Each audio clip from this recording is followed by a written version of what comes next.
नमस्कार, कसे आहात तुम्ही सगळे? मी पुष्पा तुमचं सगळ्यांचं स्वागत करते माझ्या या यूट्यूब चॅनलमध्ये. तर रविवारी होती संकष्ट चतुर्थी आणि जनरली रविवारी मी व्लॉग बनवत नाही, पण म्हटलं वेळ भेटला म्हणून म्हटलं तुमच्यासोबत व्लॉग शेअर करावा. तर मला थोडासा उशीर झाला देवपूजा करायला. तर म्हटलं आज माझी जी रोजची देवपूजा आहे ती देखील तुमच्यासोबत शेअर करावी. तर इथे सगळे जे काही देव आहेत ना ते मी आठवड्यातून एकदा तरी व्यवस्थित पितांबरीने घासून घेते आणि मग जेव्हा पण घासायचे असतील ना तेव्हा मी किचनमध्ये सिंकच्या इथेच घेऊन जाते, कारण मग व्यवस्थित पाण्याने धुता देखील येतात. आणि ज्या दिवशी मी देवं घासते ना त्या दिवशी मी जे आसन आहे ना ते देखील बदलून घेते आणि सोबत मंदिर देखील व्यवस्थित पुसून घेते.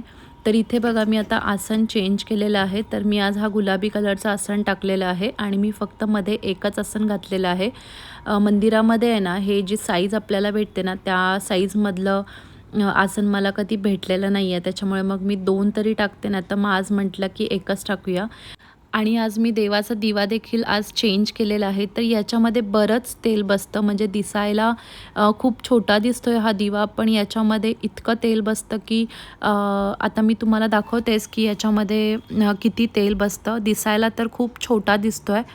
म्हणजे मला पण वाटलं होतं की याच्यामध्ये थोडंच तेल बसेल, पण याचा जो शेप आहे ना हा वाटीचा शेप आहे. त्याच्यामुळे तुम्ही इमॅजिन करू शकता की याच्यामध्ये किती तेल बसत असेल. मग जेव्हा पूर्ण दिवसासाठी असा दिवा लावून ठेवायचा असेल ना तर मग बरं पडतं हे असे ज्याच्यामध्ये तेल जास्त पडतं. फक्त काजळीचा विचार करायला लागतो, पण आपण संध्याकाळी नेहमी अगरबत्ती तर दिवाला लावतोच, दिवाबत्ती पण करतो. तर तेव्हा आपण ती काजळी काढली ना तर दिवा पूर्ण दिवसभर छान असा तेवत राहील. तर इथे मी ओलं कुंकू करून घेते. तर माझं कुंकवाचा करंडा तर चांदीचा आहे, पण मग जेव्हा ओलं कुंकू वगैरे बनवायचं असेल ना तर याच्यामध्येच बनवून ठेवते. 2-3 दिवस तरी हे जे कुंकू आहे ना ते व्यवस्थित राहतं. तर चतुर्थी आणि एकादशीला मी दरवेळेस देवाला प्रसाद ठेवते, म्हणजे काहीतरी असतोच. काही पण म्हणजे जरी बनवलं नाही तरी साखर किंवा गूळ खोबरं, नाहीतर आपला जो शिरा आहे तो बनवते. आणि जर याच्यातलं काहीच नसेल, म्हणजे जर नाहीच वेळ भेटला तर मग आपली जी फळं आहेत ना ते मी प्रसादासाठी ठेवते.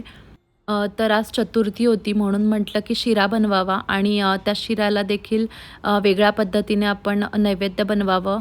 आणि आज तुमच्यासोबत व्लॉग देखील शेअर करत होते, तर म्हटलं काहीतरी वेगळं करावं. तर अशीच जेव्हा आपण देवपूजा करतो ना तेव्हा एवढं प्रसन्न वातावरण असतं ना घरामध्ये, म्हणजे बरं वाटतं. आणि जेव्हा पण असं आपण नैवेद्य वगैरे बनवतो तेव्हा प्रसादासाठी बनवलेलं असेल ना तर आपण मुलांना देखील देतो आणि मग मुलं ते आवडीने खातात. तर आरुषला शिरा तर आवडतो आणि त्याच्यामुळे मग स्पृहाला देखील सवय लागते आणि ती देखील त्याच्यासोबत तो काय खातोय ते तिला हवं असतं. अशा बऱ्याच गोष्टी होतात. तर जेव्हा पण मी देवा वगैरे घासते ना त्याच्यासोबत जी काही तांब्याची भांडी आहेत माझ्या मंदिरामध्ये ती सगळीच एकत्र पितांबरीने घासून घेते. त्याच्यामुळे मग स्वस्तिक मला ज्या दिवशी आपण देवं घासलेली असतात ना त्या दिवशी बनवायला लागतं. रोजची जी पूजा आहे ना त्याच्यामध्ये एकदा जर आपण स्वस्तिक बनवलं तर ते निघत नाही आणि आपण ओल्या कुंकवाने जेव्हा बनवतो ना तेव्हा ते निघत नाही. जेव्हा आपण देवा घासतो तेव्हाच त्यासोबतच स्वस्तिक देखील बनवला जातो. तर इथे फुलं माझ्याकडे काही होती. दसऱ्याला आणलेली काही फुलं मी फ्रीजमध्ये ठेवली होती, तर ती चांगली फ्रेश होती. तर जेव्हा पण एक्स्ट्रा वगैरे फुलं असतील ना तेव्हा देवपूजेसाठी वापरते आणि आता ही शेवटची राहिली होती.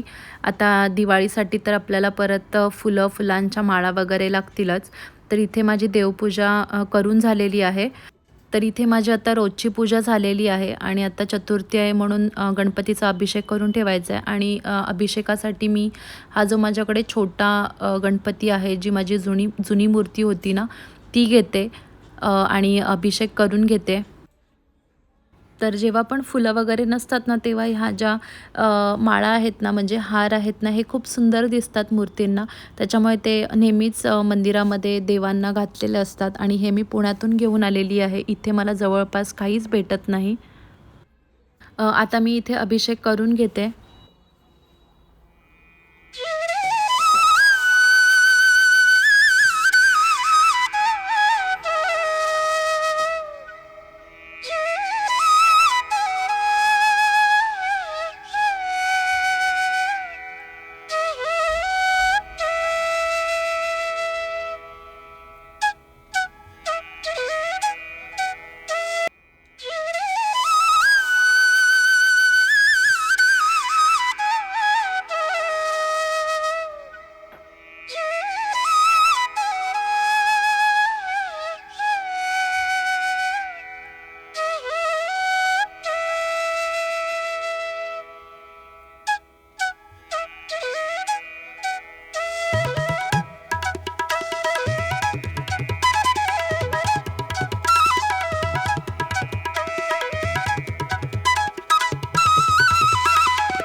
तर आता मी इथे अभिषेक करून घेतलेला आहे. आता मला नैवेद्याची तयारी करायची. मी शिरा बनवून ठेवला होता. आता मला फक्त त्याला मोदकाचा शेप द्यायचा होता. तर हे जे अभिषेकाचं पाणी आहे ना, ते आपण तुळशीला, झाडांना वगैरे घालू शकतो.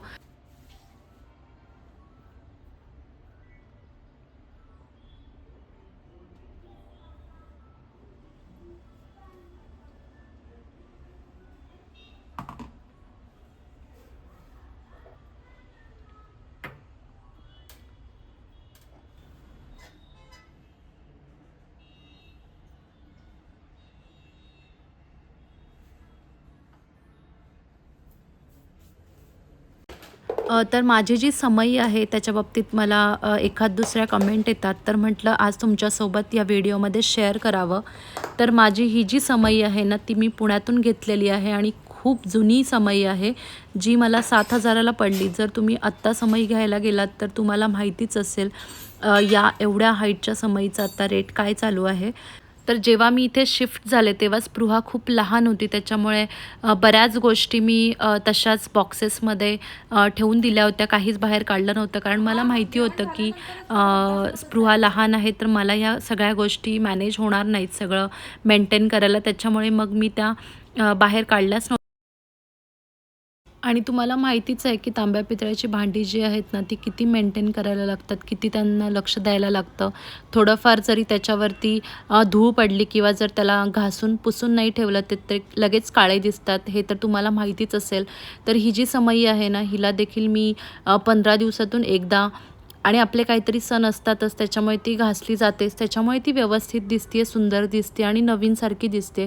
जर त्याला आपण व्यवस्थित मेंटेन नाही केलं तर ती खूप लवकर जुनी दिसेल आणि धूळ वगैरे बरीच पडते. त्याच्यामुळे मग त्याला सारखंच पुसून पण घ्यायला लागतं.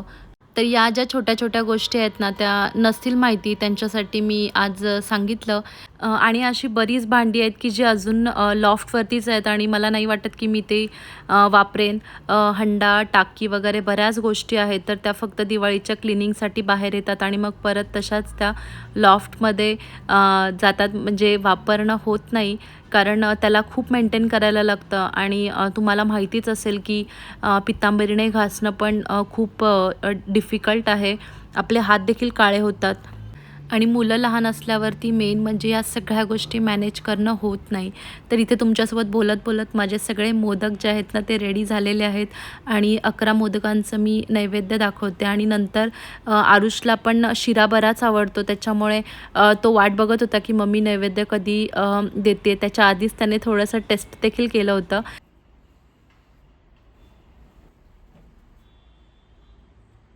तर शिरा वगैरे मी जास्त बनवत नाही, म्हणजे जेव्हा असं नैवेद्य वगैरे करायचं असेल तेव्हाच बनला जातो. आणि मग मुलांना आवडतो त्याच्यामुळे मी थोडा जास्तच बनवते.